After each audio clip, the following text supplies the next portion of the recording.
Módulo 7. Plan de estudios de la especialidad en medicina interna. Tumores del riñón, uréter y vejiga. Enfermedades del sistema urinario. Una revisión bibliográfica realizada en el Hospital Clínico Quirúrgico Docente Miguel Enríquez. La Habana, mayo 2020.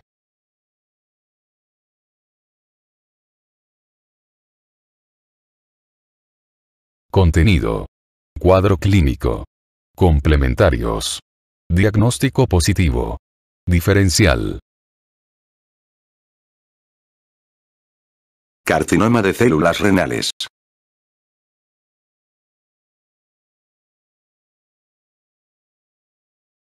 Definición. Los cánceres renales son un grupo heterogéneo de neoplasias, en su mayor parte de origen epitelial y malignas. Tradicionalmente, el carcinoma de células renales se ha denominado carcinoma de células claras o hipernefroma y no corresponde a una entidad única.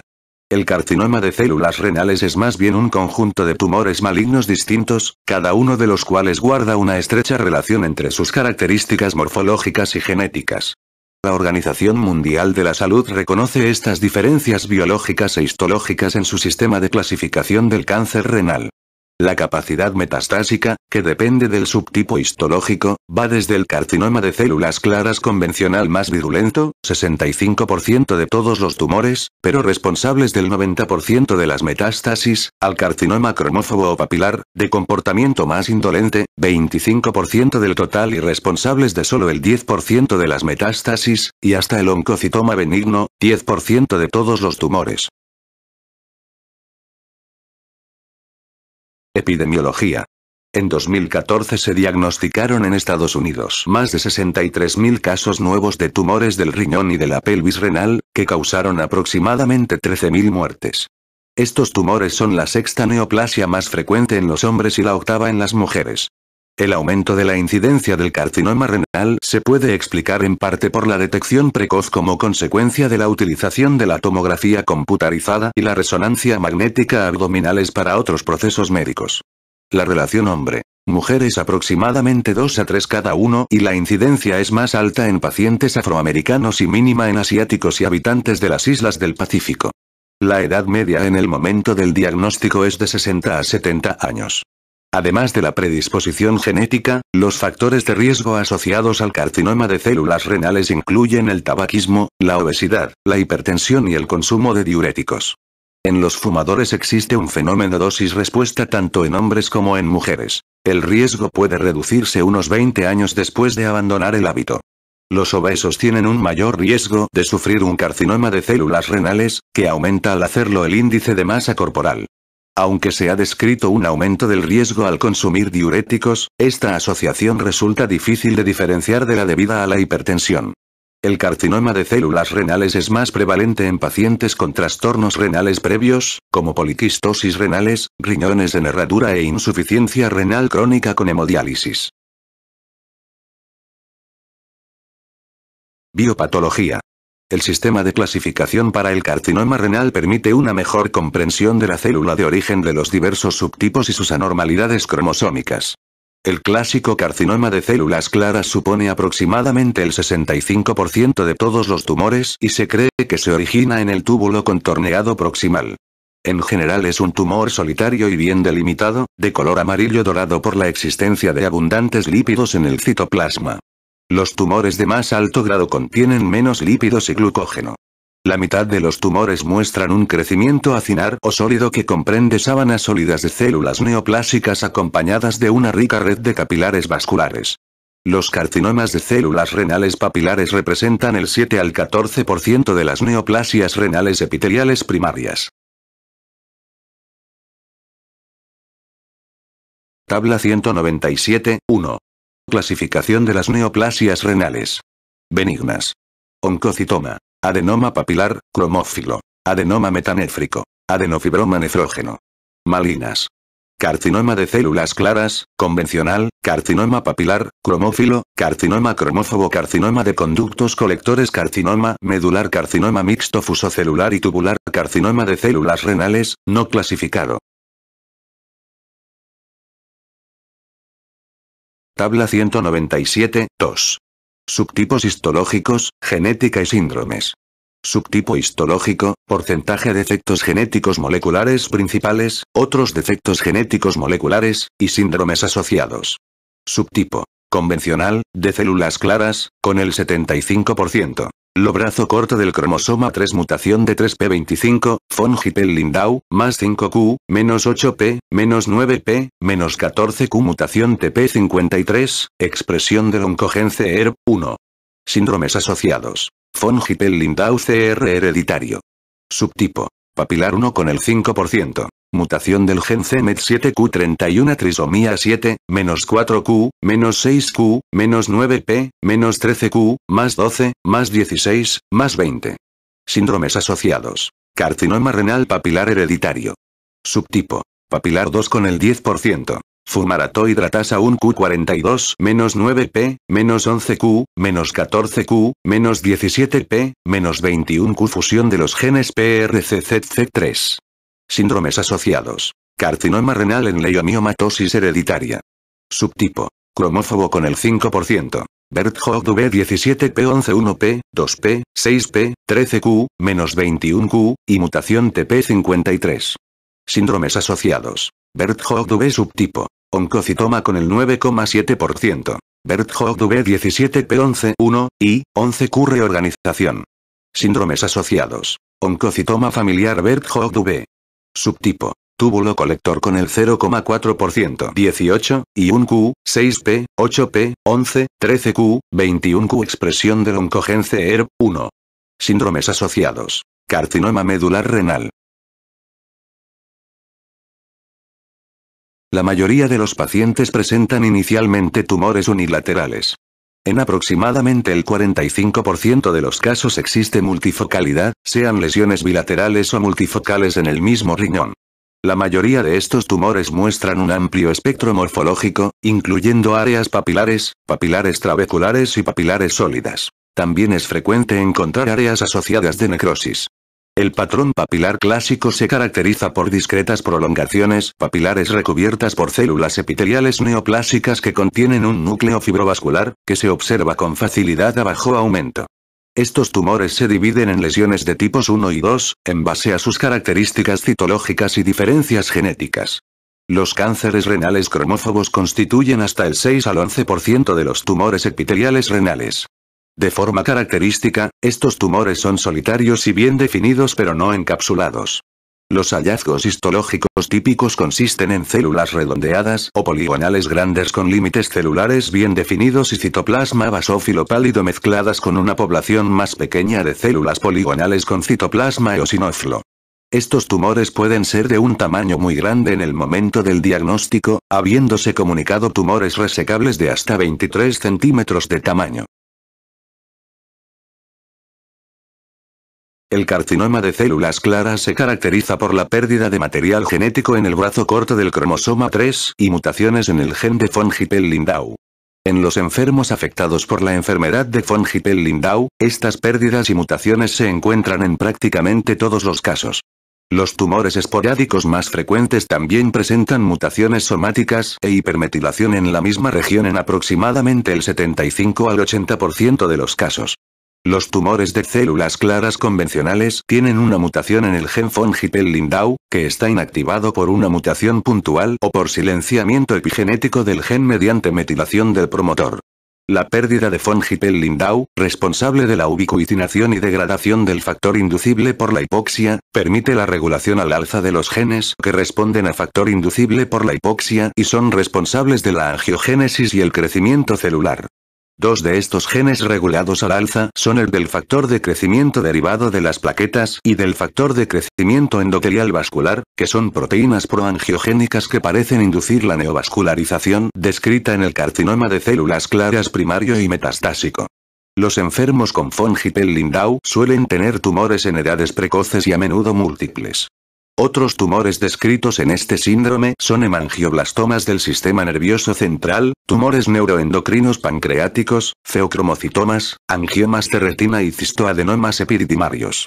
La caracterización molecular más reciente del carcinoma de células renales demuestra la existencia de alteraciones en genes responsables del mantenimiento del estado de la cromatina, como PBRM1, el complejo de remodelación de la cromatina SUISNF, que incluye ARID1 y SMARCA4, y miembros de la vía P13-KAKT. La mayoría de los carcinomas de células renales papilares esporádicos se caracterizan por trisomías de los cromosomas 7 y 17 y por la pérdida del cromosoma Y. Los tumores de células renales cromófobos muestran pérdidas genéticas en los cromosomas 1 y Y, así como pérdidas cromosómicas combinadas que afectan a los cromosomas 1, 6, 10, 13, 17 y 21. El cáncer de células renales papilar hereditario es consecuencia de mutaciones de la línea germinal y activación del proto-oncogen equivalentes metabólicos, que se encuentra en el cromosoma 7p. Estas células poseen receptores aberrantes para el factor de crecimiento de hepatocitos, que no pueden desactivarse después de unirse al factor de crecimiento. Se ha observado igualmente una amplificación del gen equivalentes metabólico somático aproximadamente en el 10% de los tumores renales papilares esporádicos.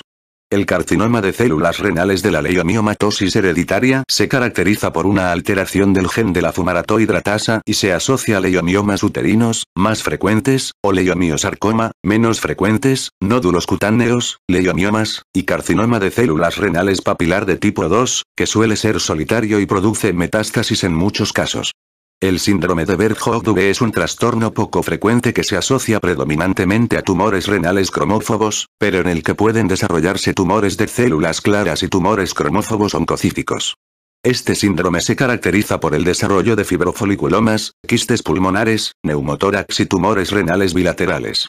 Se ha mapeado en 17p el gen asociado a este síndrome, que expresa una proteína nueva, la foliculina, cuya función no se ha caracterizado todavía. Manifestaciones clínicas. Aunque el carcinoma renal muestra una alta tendencia a ocasionar metástasis y se asocia a síndromes paraneoplásicos, la mayoría de los pacientes están asintomáticos cuando se diagnostican. Históricamente, el carcinoma renal se caracterizaba por la tríada de presentación de hematuria, masa palpable y dolor, que aparecía hasta en el 10% de los enfermos. Sin embargo, durante la última década se ha producido un cambio de estadio, de forma que los tumores se detectan cada vez en estadios más precoces con el uso de las técnicas radiológicas abdominales por causas médicas no relacionadas en las series más recientes. Hasta el 48% de los tumores se descubren de este modo y menos del 5% de los pacientes tienen una masa palpable en el momento del diagnóstico. Los síntomas iniciales más frecuentes son anemia, pérdida de peso, malestar y anorexia. Los enfermos con carcinoma renal de células claras. Tabla 197, 3. Signos y síntomas de presentación del carcinoma renal, en enfermedad localizada y metastásica. Signos y síntomas porcentaje. Anemia con el 52%, insuficiencia hepática con el 32%, pérdida de peso con el 23%, hipoalbuminemia con el 20%, malestar general con el 19%, hipercalcemia con el 13%, anorexia con el 11%, trombocitosis con el 9%, sudoración nocturna y fiebre con el 8%, hipertensión con el 3%, eritrocitosis con el 4%, escalofríos con el 3%. Tabla 197, 4. Clasificación TNM del carcinoma renal. Clasificación clínica TNM, tumor primario, ganglios y metástasis. Tumor primario, T. TX. El tumor primario no se puede valorar. T0. Ausencia de evidencia de tumor primario que infiltran la lámina propia. Tumor menor o igual que 7 centímetros de diámetro mayor, limitado al riñón. T1. A tumor menor o igual que 4 centímetros de diámetro mayor, limitado al riñón. T1b. Tumor de 4 a 7 centímetros de diámetro mayor, limitado al riñón. T2. Tumor mayor que 7 centímetros de diámetro mayor, limitado al riñón. T2. A tumor mayor que 7 centímetros pero menor o igual que 10 centímetros de diámetro mayor, limitado al riñón. T2b. Tumor mayor que 10 centímetros, limitado al riñón. T3. Tumor que se extiende a las venas principales o a tejidos perirrenales pero pero no infiltra la glándula suprarrenal homolateral ni se extiende más allá de la fascia de Gerota T3 a tumor que se extiende macroscópicamente dentro de la vena renal o sus ramas segmentarias, con capa muscular, o tumor que invade la grasa perirrenal y o del seno renal pero confinado en la fascia de Gerota T3B tumor que alcanza macroscópicamente la vena cava infradiafragmática T3C tumor que alcanza macroscópicamente la vena cava por encima del diafragma o invade la pared de la vena cava T4 tumor que invade más allá de la fascia de Gerota, incluyendo la extensión contigua a la glándula suprarrenal homolateral. Ganglios linfáticos regionales, NX no se pueden valorar los ganglios regionales N0 ausencia de metástasis en ganglios regionales, N1 metástasis en ganglio linfático regional. Metástasis a distancia, MX metástasis a distancia no valorables M0 ausencia de metástasis a distancia M1 metástasis a distancia. Agrupación por estadios. Estadio 1. T1N0M0. Estadio 2. T2N0M0. Estadio 3. T1N1M0. T2N1M0, T3AN0, o N1M0, T3DN0, o N1M0, T3CN0, o N1M0. Estadio cuarto. T4N0M0, T4N1M0. Cualquier NM1. Diagnóstico. La valoración completa de los pacientes con sospecha de cáncer debe incluir un hemograma completo, una bioquímica, una gammagrafía ósea y una tomografía computarizada torácica, abdominal y pélvica. La tomografía computarizada es el método más fiable para detectar y estadificar el carcinoma renal. La exploración ideal con tomografía computarizada para las masas renales se puede dividir en 4 fases, que son las imágenes previas al contraste, la fase arterial, aproximadamente entre el 25 segundos tras la inyección, la fase nefrógena, aproximadamente entre el 90 segundos tras la inyección, y la fase excretora. Las fases más importantes de la visualización de los tumores renales son la anterior al contraste y la nefrógena, dado que estos tumores tienen una densidad baja que contrasta con el refuerzo uniforme del parénquima renal. La fase arterial es útil para identificar las arterias renales y pequeñas masas hipervasculares. La fase excretora permite valorar el sistema colector y la pelvis renal. La tomografía computarizada también ayuda en la detección de metástasis regionales. La tomografía computarizada tridimensional se puede hacer ahora en los casos en que se plantea una cirugía conservadora de nefronas o nefrectomía parcial. La ecografía o la resonancia magnética permiten distinguir las lesiones renales benignas y malignas, y planificar el tratamiento. La ecografía es útil para distinguir las lesiones quísticas y las sólidas. La resonancia magnética tiene la ventaja de visualizar tumores en pacientes con mala función renal en los que el contraste intravenoso puede estar contraindicado. La resonancia magnética permite también definir cualquier trombo que se extienda a la vena renal o cava inferior. La angioresonancia magnética puede determinar el número y la localización de las arterias renales en enfermos candidatos a la nefrectomía parcial. Una vez se ha completado la valoración, hay que valorar el estadio clínico con el sistema TNM, tumor, ganglios nous, metástasis. Tratamiento. Enfermedad localizada. El tratamiento histórico de los enfermos con todo tipo de carcinoma renal ha sido la nefrectomía radical. Los tumores que suelen ser elegidos para este tipo de tratamiento son tumores grandes, de localización central, que han sustituido a la mayor parte del parénquima renal normal, los tumores asociados a adenopatías regionales, de etiología benigna o maligna, los tumores que infiltran la vena cava inferior o la aurícula derecha y los tumores con metástasis antes de iniciar el tratamiento sistémico. La nefrectomía se puede realizar a través de una incisión en el flanco, transperitoneal o transtorácica. La glándula suprarrenal del mismo lado se extirpa también, pero la disección ganglionar regional es opcional y controvertida. Debido al aumento progresivo del porcentaje de tumores pequeños, se ha observado una disminución correspondiente del número de pacientes que se someten a nefrectomía radical con una supervivencia excelente a largo plazo. Se puede recurrir a técnicas abiertas y laparoscópicas para practicar una nefrectomía parcial con el objeto de controlar el proceso y preservar la función renal. La nefrectomía laparoscópica representa una alternativa mínimamente invasiva a la nefrectomía radical clásica. Utilizando la nefrectomía parcial en tumores de 7 centímetros o menos, ya sea con una técnica abierta o una técnica laparoscópica mínimamente invasiva, se consiguen unas tasas de control tumoral local y de supervivencia similares a las de la nefrectomía radical. La nefrectomía parcial reduce el riesgo de insuficiencia renal al cabo de un tiempo. El hecho de que aproximadamente el 35% de los tumores renales corticales sean carcinomas papilares indolentes o carcinomas cromófobos respalda aún más la opción de la nefrectomía parcial. Los carcinomas de células renales son resistentes a la radioterapia y a la quimioterapia citotóxica. Debido a ello, estas modalidades no tienen ninguna aplicación en el tratamiento adyuvante tras la nefrectomía. No se ha demostrado que los inmunoterápicos y los fármacos aprobados que actúan sobre factor de crecimiento endotelial vascular o el objetivo mamífero de la rapamicina, que tienen efectos beneficiosos en los procesos metastásicos, incrementen la supervivencia tras la nefrectomía. Enfermedad metastásica. Aproximadamente el 30% de los pacientes con carcinoma renal presentan metástasis al diagnóstico y otro 20 al 30% de pacientes con tumores primarios resecados quirúrgicamente recidivan con metástasis. Las complicaciones de la enfermedad metastásica incluyen dolor por un tumor primario irresecable o por metástasis esqueléticas. La radioterapia se suele utilizar como tratamiento paliativo de metástasis óseas y en pacientes con múltiples metástasis cerebrales. La nefrectomía paliativa se utiliza en algunas ocasiones para conseguir un alivio de la sintomatología dolorosa.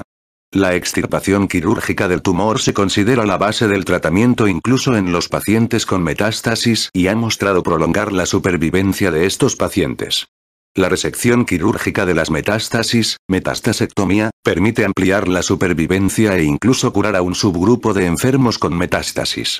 Los pacientes que tienen más probabilidades de beneficiarse de esta opción son los que consiguen un intervalo libre de enfermedad superior a un año y tienen metástasis solitarias, y los que presentan metástasis pulmonares. Se han descrito supervivencias más prolongadas cuando la metástasis solitaria afectaba al pulmón, hasta el 45%, e incluso al cerebro, hasta el 20%. El carcinoma renal es resistente a la mayor parte de los quimioterápicos convencionales y se observa respuesta en menos del 10% de los casos. La enfermedad metastásica incluye dolor por un tumor primario irresecable o por metástasis esqueléticas. La radioterapia se suele utilizar como tratamiento paliativo de metástasis óseas y en pacientes con múltiples metástasis cerebrales. La nefrectomía paliativa se utiliza en algunas ocasiones para conseguir un alivio de la sintomatología dolorosa. La extirpación quirúrgica del tumor se considera la base del tratamiento incluso en los pacientes con metástasis y ha mostrado prolongar la supervivencia de estos pacientes. La resección quirúrgica de las metástasis, metastasectomía, permite ampliar la supervivencia e incluso curar a un subgrupo de enfermos con metástasis. Los pacientes que tienen más probabilidades de beneficiarse de esta opción son los que consiguen un intervalo libre de enfermedad superior a un año y tienen metástasis solitarias, y los que presentan metástasis pulmonares. Se han descrito supervivencias más prolongadas cuando la metástasis solitaria afectaba al pulmón, hasta el 45%, e incluso al cerebro, hasta el 20%. El carcinoma renal es resistente a la mayor parte de los quimioterápicos convencionales y se observa respuesta en menos del 10% de los casos. El carcinoma de células renales ha sido un candidato idóneo para el desarrollo de fármacos que actúan sobre los efectos corriente abajo de las mutaciones von Hippel-Lindau. En estudios clínicos se han comprobado los efectos beneficiosos de los inhibidores de la tirosina cinasa, como el sunitinib, el axitinib, el pazopanib y el sorafenib, que bloquean las acciones de factor de crecimiento endotelial vascular y factor de crecimiento derivado de las plaquetas. Se ha aprobado el uso de todos ellos para el tratamiento de procesos metastásicos. Los efectos secundarios habituales consisten en cansancio, diarrea, hipertensión arterial y síndrome de mano-pie, un trastorno en el que se forman ampollas en las zonas de contacto. La combinación de interferón más bevacizumab, un anticuerpo que bloquea el receptor de factor de crecimiento endotelial vascular, es mejor que interferón solo y también ha recibido la aprobación como tratamiento de primera línea. Entre los efectos secundarios cabe destacar la hipertensión arterial y un mayor riesgo de hemorragias. También se ha aprobado el uso de 2 fármacos que actúan sobre la vía diana de rapamicina en células de mamífero para tratar el carcinoma de células renales, tanto como tratamiento de primera línea como en aquellos pacientes cuyo proceso ha progresado a pesar del tratamiento con un tirosina cinasa. El temsirolimus, un inhibidor de diana de rapamicina en células de mamífero por vía intravenosa, mejora la supervivencia de los pacientes con tumores de mucho riesgo no tratados, aquellos que tienen más de 3 factores de riesgo. El everolimus, un inhibidor de diana de rapamicina en células de mamífero por vía oral, mejora los resultados obtenidos en pacientes que han sido tratados anteriormente con sunitinib, sorafenib o bevacizumab. Los efectos secundarios habituales son cansancio, erupciones cutáneas y úlceras bucales. Figura 197, 1. Supervivencia global tras la resección del cáncer renal localizado de acuerdo con la clasificación patológica de los tumores. La curva A corresponde a los tumores PT1. La curva B, a los tumores PT2. La curva C, a los tumores PT3, y la curva D, a los tumores PT4. Las categorías clasificación patológica de los tumores corresponden a las categorías T del sistema de estadificación TNM. Pronóstico. Las tasas de supervivencia global y de supervivencia libre de progresión para los tumores corticales renales no metastásicos resecados varían considerablemente dependiendo de numerosos factores como la edad, el tamaño, el grado y el estado patológico. El pronóstico empeora mucho en pacientes con una enfermedad más avanzada cuya supervivencia a largo plazo solo llega al 20% para pacientes estadio 3 y es del 5% o menor para el estadio 4. Dentro de los tipos histológicos más frecuentes de carcinoma renal, el pronóstico del carcinoma de células claras es menos favorable que el papilar. El pronóstico más favorable corresponde al carcinoma cromófobo. En los pacientes con enfermedad metastásica existen 5 características clínicas asociadas a una supervivencia más corta. Un mal estado funcional, una concentración elevada de lactato deshidrogenasa, una baja concentración de hemoglobina, una calcemia elevada y la ausencia de nefrectomía previa. Se han definido 3 grupos pronósticos, utilizando datos de pacientes tratados con inmunoterapia. 1. Pronóstico favorable, ausencia de factores de riesgo, con una mediana de supervivencia de 20 meses. 2. Pronóstico intermedio, 1 o 2 factores de riesgo, con una mediana de supervivencia de 10 meses. Y 3. Mal pronóstico, 3 o más factores de riesgo, con una mediana de supervivencia de 4 meses. La inmunoterapia con IL-2 y la resección quirúrgica de las metástasis solitarias pueden prolongar la supervivencia a largo plazo de un pequeño porcentaje de pacientes con cáncer de células renales. Actualmente, el tratamiento estándar para los pacientes con procesos metastásicos consiste en la administración de fármacos que actúan sobre el factor de crecimiento endotelial vascular y la vía diana de rapamicina en células de mamífero. Cáncer de vejiga.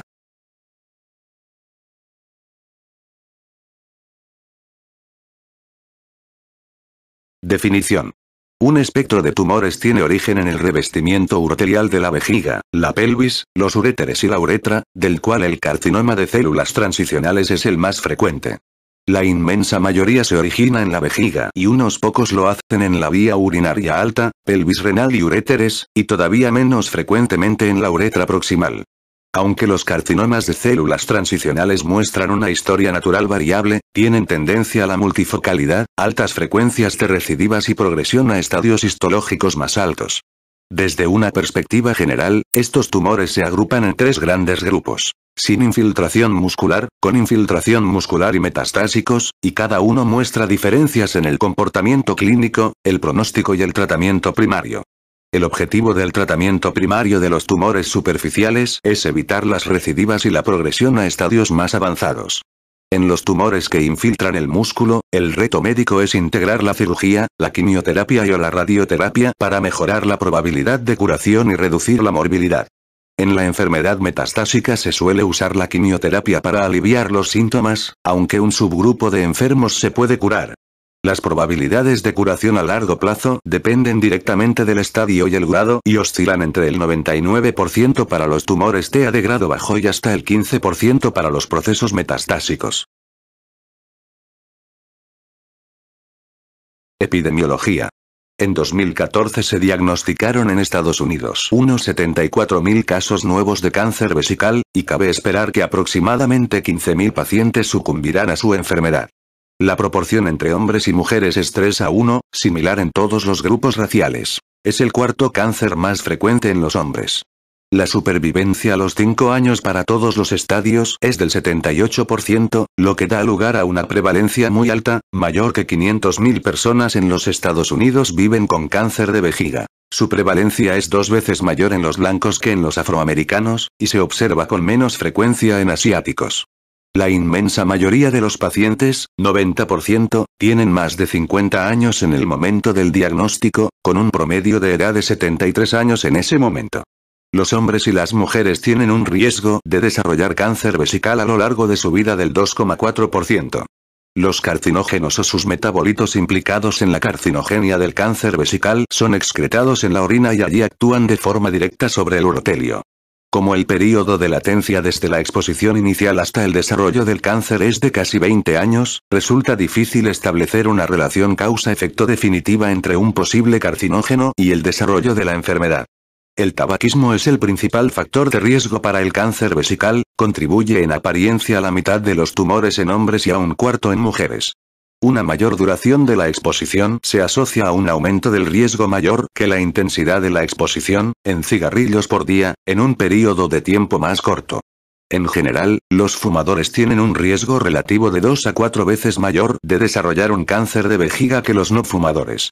Fumar se asocia a atipias celulares del urotelio. Los individuos que no han fumado nunca muestran atipia en solo el 4% de los casos, a diferencia de una incidencia del 50% de atipias en fumadores. Los hidrocarburos aromáticos policíclicos, como la 2-narfilamina, el 4-aminobifenil y la benzidina, el benceno y los gases generados por la combustión se asocian a un aumento del riesgo de cáncer de vejiga. Las profesiones que tienen más riesgo son los trabajadores del aluminio, los empleados de tintorerías, los fabricantes de conservantes y bifenilos policlorados y las personas que aplican pesticidas.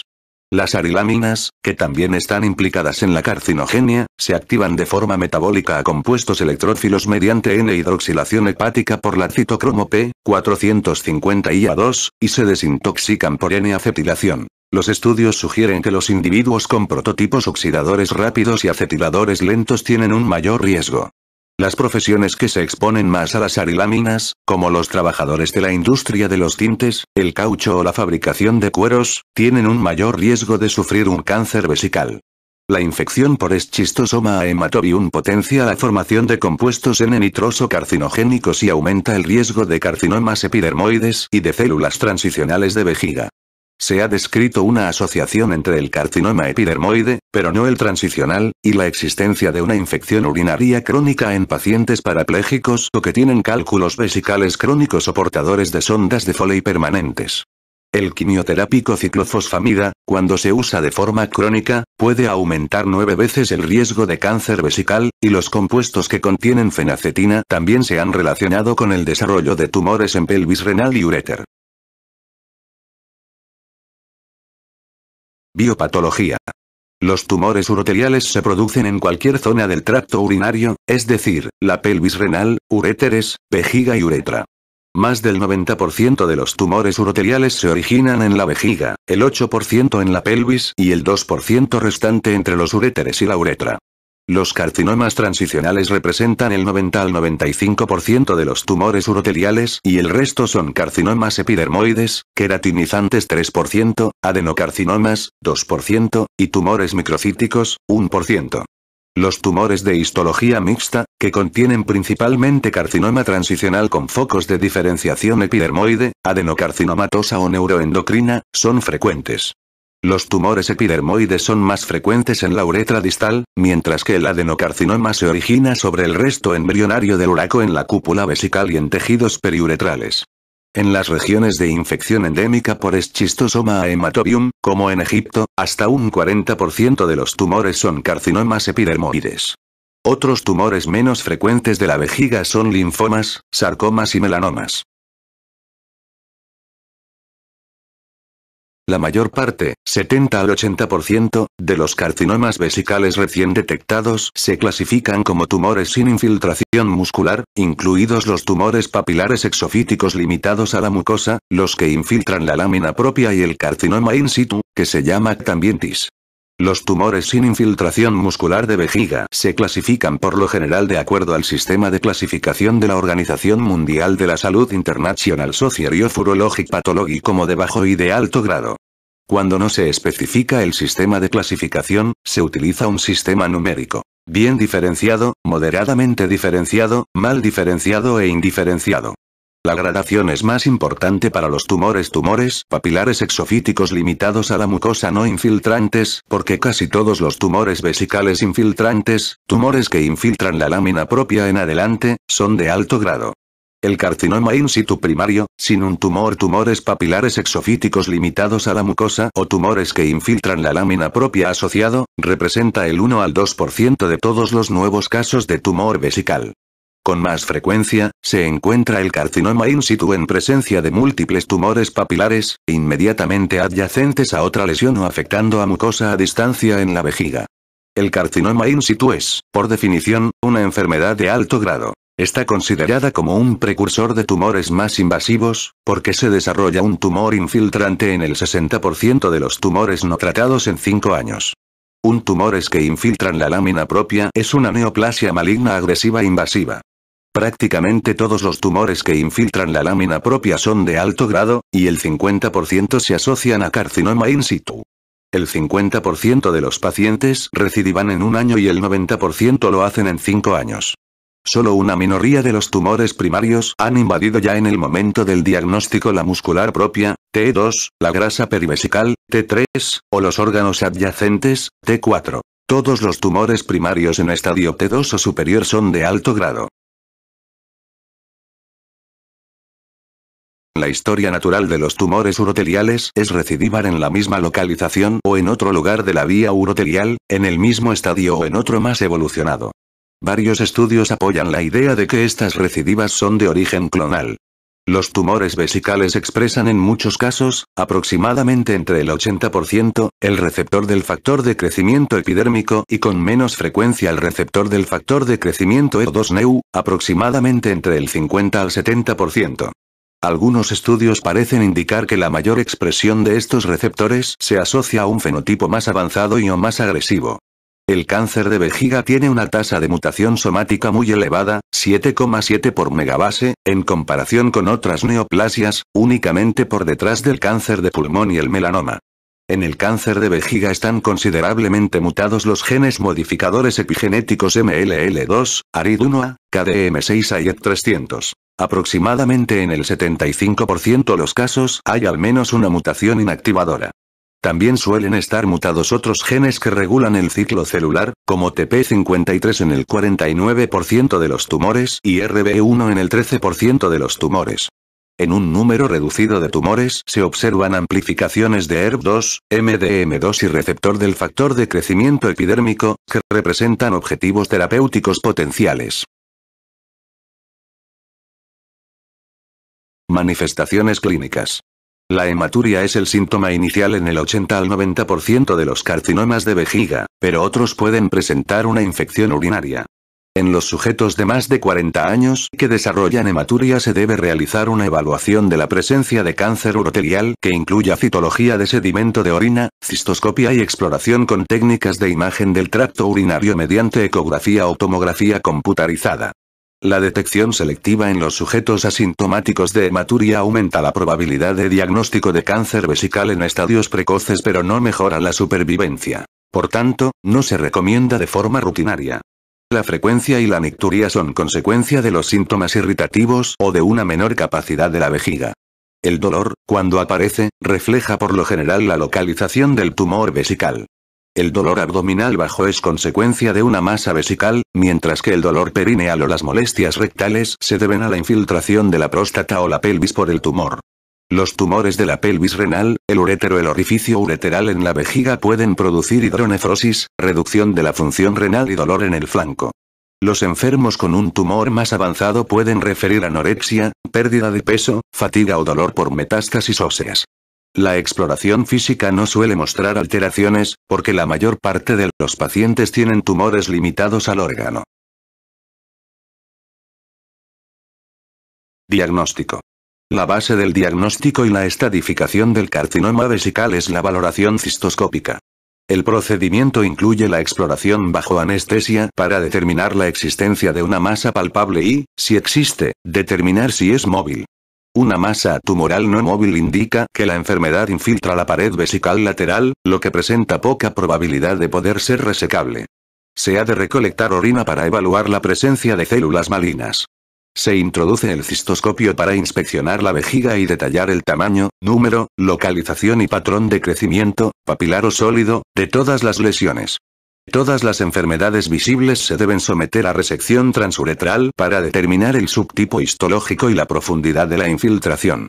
La valoración adecuada, especialmente en tumores de gran tamaño que pueden ser invasivos, precisa la identificación del músculo en la muestra remitida para estudio anatomopatológico. En algunas ocasiones es preciso realizar biopsias repetidas de la zona resecada para garantizar que no existe invasión muscular, ya que la presencia de dicha invasión muscular hace precisa considerar la extirpación quirúrgica de la vejiga y no únicamente la resección endoscópica del tumor. Hay que obtener muestras de biopsia de regiones de eritema para descartar un carcinoma in situ. Hay que inspeccionar la uretra mientras se extrae el cistoscopio y obtener biopsias si está clínicamente indicado. Los pacientes con un resultado positivo en la citología pero sin un tumor aparente dentro de la vejiga deben someterse a un sondaje retrógrado selectivo de los uréteres hasta las pelvis renales para descartar posibles lesiones en vías urinarias altas. Tabla 197, 5. Definiciones TNM para los cánceres de vejiga, uréter y pelvis renal. La decisión de realizar estudios de imagen del abdomen o la pelvis depende de los resultados de la cistoscopia y el aspecto histológico del tumor. Una urografía por tomografía computarizada o resonancia magnética permite evaluar las vías urinarias altas, y una tomografía computarizada o una resonancia magnética permiten determinar si un tumor se extiende a la grasa perivesical, T3, la próstata o la vagina, T4, y si están afectados los ganglios regionales, N. Cuando existan tumores grandes e infiltrantes, la estadificación para valorar la presencia de metástasis se puede realizar con una tomografía computarizada abdominal o pélvica, una radiografía de tórax y una gammagrafía ósea. Todos los pacientes con carcinoma vesical o de localizaciones relacionadas se estadifican con el sistema TNM, tumor, ganglios y metástasis, propuesto por el American Joint Committee on Cancer. El sistema TNM clasifica la profundidad de la invasión del tumor primario, las metástasis en los ganglios linfáticos en la pelvis, o en el retroperitoneo en las neoplasias del tracto urinario superior, de acuerdo al número y tamaño de los ganglios linfáticos afectados, ganglios linfáticos de otras localizaciones no regionales y afectación visceral en cualquier localización por la neoplasia. Tratamiento. Tumores sin infiltración muscular. El tratamiento convencional de los tumores sin infiltración muscular es la resección completa mediante endoscopia. En la mayor parte de los pacientes se desarrollan nuevos tumores y el 30% evolucionan a estadios más avanzados, lo que obliga a realizar una vigilancia expectante cada 3 meses con cistoscopia y citología de orina y repetir la resección transuretral cuando exista indicación. El tratamiento adicional en forma de tratamiento intravesical adyuvante dependerá del número de lesiones, tamaño, profundidad de la invasión y número de tumores previos en el paciente. El tratamiento intravesical profiláctico adyuvante está indicado cuando el paciente ha mostrado una tendencia repetida al desarrollo de nuevas lesiones vesicales o tiene un alto riesgo de recidiva o progresión de novo. El tratamiento intravesical no está indicado en el primer tumor, papilares exofíticos limitados a la mucosa de bajo grado. Los casos de alta recurrencia y progresión que son indicación de tratamiento intravesical son las lesiones multifocales o grandes, lesiones papilares de alto grado, tumor que infiltran la lámina propia, carcinoma in situ o una combinación de estas lesiones.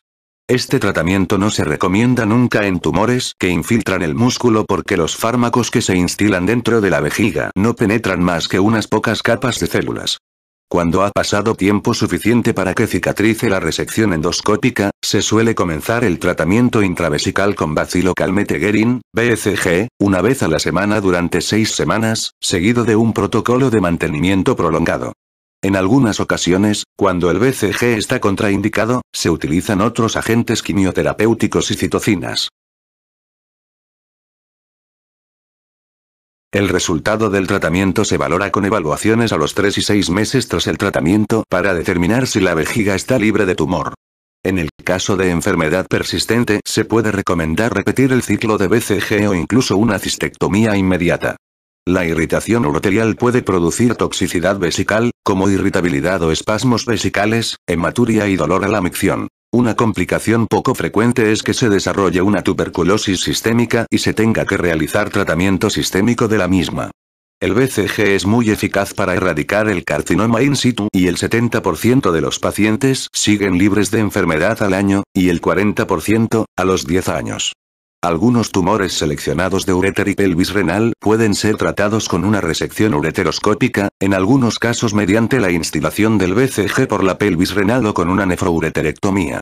Los tumores de la uretra prostática se tratan con una cistoprostatectomía, sobre todo si es imposible conseguir una resección completa. Tumores que infiltran el músculo.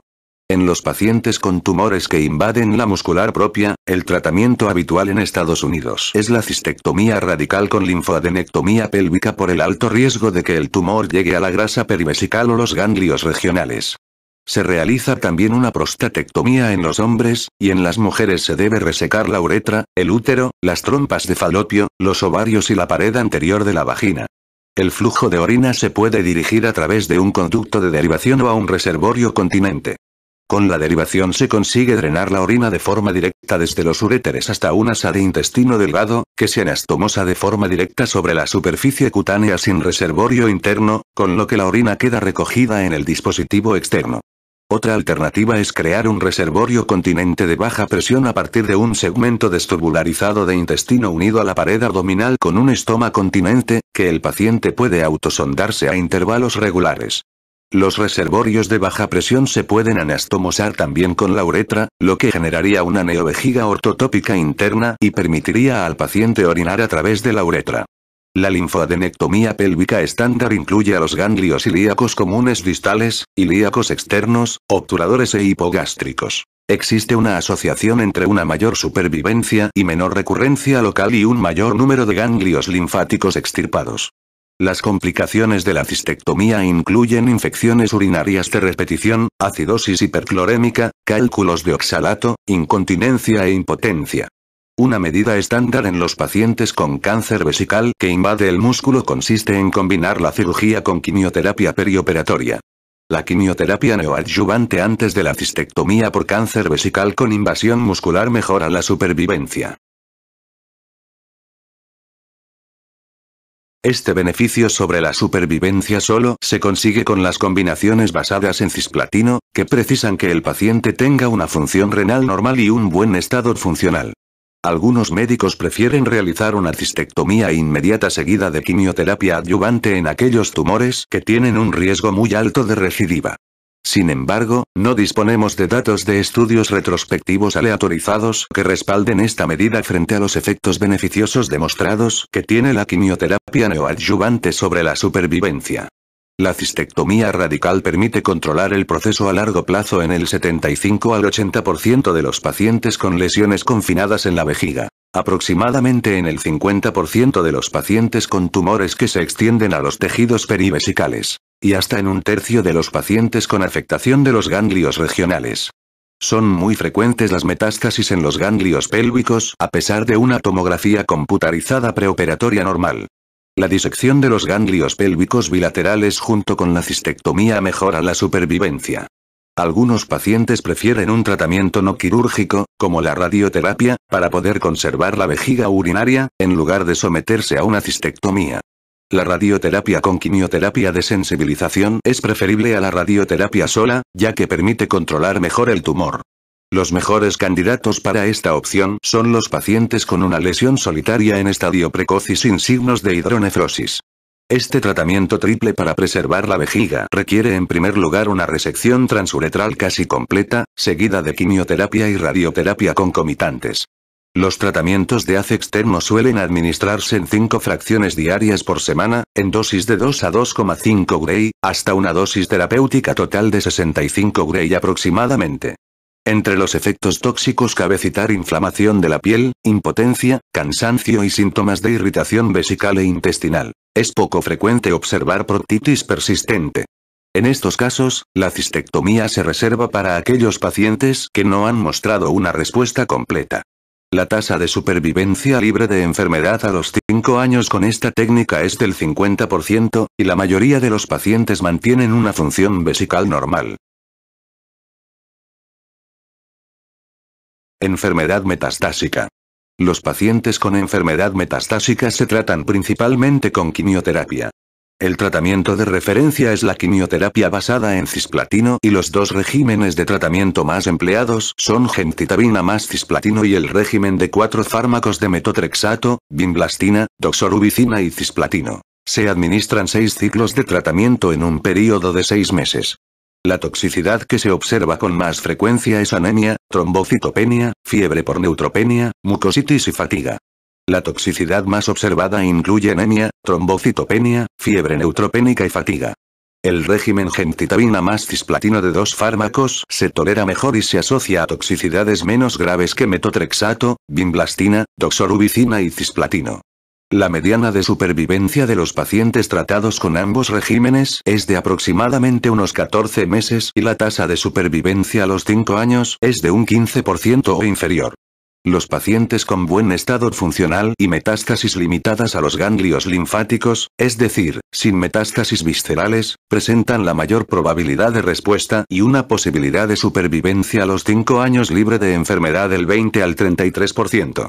La adición de paclitaxel a la pareja gemcitabina más cisplatino no ha logrado mejorar la supervivencia de todos los pacientes con cáncer vesical metastásico, pero puede combinarse con la cirugía posquimioterapia en pacientes con metástasis locales regionales, consiguiendo la curación a largo plazo.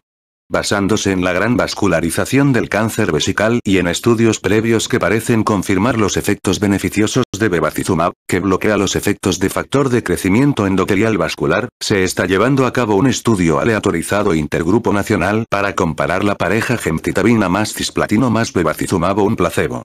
Existen numerosos trastornos médicos que pueden impedir la quimioterapia a base de cisplatino. A los pacientes con alteraciones de la función renal se los trata con quimioterapia a base de carboplatino en lugar de cisplatino, ya que es menos tóxico para los riñones. El tratamiento estándar para los pacientes en los que está contraindicado el cisplatino consiste en carboplatino más gemcitabina. Pronóstico. El cáncer de vejiga es una enfermedad frecuente pero heterogénea. Las lesiones de grado 1 sin infiltración muscular papilares exofíticos limitados a la mucosa se tratan con facilidad mediante la mera resección endoscópica y casi nunca evolucionan. En el otro extremo del espectro de la enfermedad sin infiltración muscular, los carcinomas in situ de células transicionales agresivos precisan inmunoterapia intravesical con BCG, además de la resección endoscópica. Este tratamiento intravesical puede reducir de una forma importante la recidiva y progresión, con una tasa de supervivencia libre de enfermedad a los 5 años del 60%. La enfermedad con invasión muscular se cura con una mayor frecuencia mediante una estrategia combinada de quimioterapia sistémica para las micrometástasis seguida de cistectomía y linfoadenectomía pélvica. Las tasas de curación de los tumores T2 pueden ser de hasta el 80% con esta modalidad de tratamiento múltiple. Las estrategias con preservación vesical que se asocian a una mejor calidad de vida son posibles si se utiliza radioterapia externa. El carcinoma vesical con metástasis es un tumor maligno de rápido crecimiento y con frecuencia mortal. A pesar de la quimioterapia agresiva, solamente un pequeño porcentaje de los pacientes están libres de enfermedad a los 5 años, aproximadamente entre el 15%. Cánceres de la pelvis renal y los uréteres. Aproximadamente el 10% de los carcinomas de células transicionales afectan a los uréteres y la pelvis renal. Estos tumores pueden aparecer de nuevo o sobre tumores previos. El riesgo de que un paciente con carcinoma in situ multifocal de la vejiga desarrolle un tumor de la vía urinaria proximal se aproxima al 25% a los 10 años. Estos tumores se parecen morfológicamente a los vesicales y se comportan igual. La hematuria es el síntoma inicial más frecuente, aunque los enfermos con tumores mayores y obstrucción del uréter, o ambos, pueden referir dolor en el flanco. La tomografía computarizada o la resonancia magnética se utilizan para estadificar la enfermedad primaria y detectar metástasis regionales. Los tumores ureterales de bajo grado se tratan mediante endoscopia, pero los tumores de bajo grado se suelen tratar mediante una nefroureterectomía. A diferencia de la cistectomía, no se realiza de forma rutinaria una linfoadenectomía. En los tumores de pelvis renal se realiza la nefroureterectomía por el alto riesgo de que existan tumores multifocales por toda la vía alta y la incapacidad de controlar el muñón ureteral con precisión. La quimioterapia sistémica se utiliza en pacientes con tumores primarios no resecables, ganglios regionales o tumores recidivantes. Los carcinomas de células transicionales del tracto superior se clasifican de acuerdo con el sistema TNM. El tratamiento de la enfermedad evolucionada no quirúrgica se realiza con quimioterapia, y estos tumores uroteriales presentan la misma sensibilidad a la quimioterapia que el carcinoma renal, con tasas de respuesta y de supervivencia a los 5 años similares. En los pacientes con función renal normal se utiliza quimioterapia basada en cisplatino. Cuando existe insuficiencia renal por obstrucción, nefroureterectomía previa o comorbilidades médicas, estaría indicada quimioterapia basada en carboplatino.